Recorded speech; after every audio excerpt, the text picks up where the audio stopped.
আবার একটি নতুন রেসিপি নিয়ে আপনাদের পাশে চলে এলাম। মুসুর ডাল, ডিম, ভেন্ডি, আলু দিয়ে রেসিপিটি শুরু থেকে শেষ পর্যন্ত দেখবেন। উনানদারে দিচ্ছি ডিম সিদ্ধ করার জন্য। ডিমটা সিদ্ধ হোক। ডিম সিদ্ধ হয়ে গেছে, ছাড়িয়ে নিচ্ছি।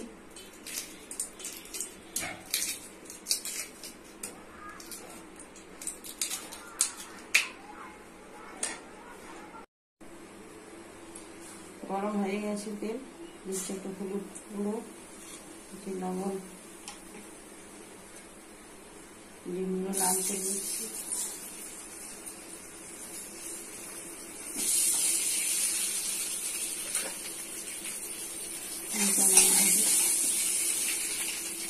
লাল হয়ে গেছে,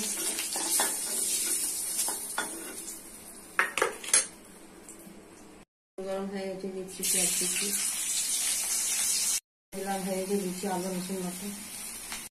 ভালো করে আদা রসুন বাটাটা ভালো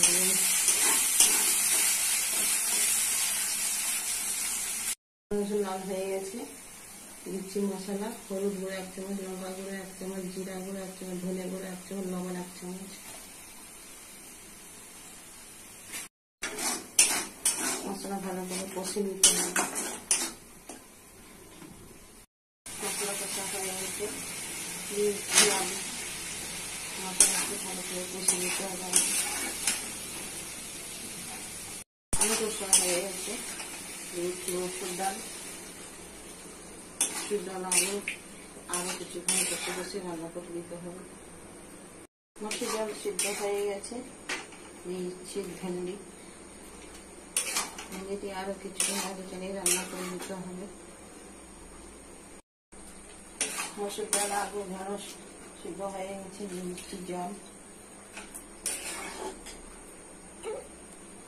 দিচ্ছি গরম মশলা, দিচ্ছি ভেজে রাখা ডিম।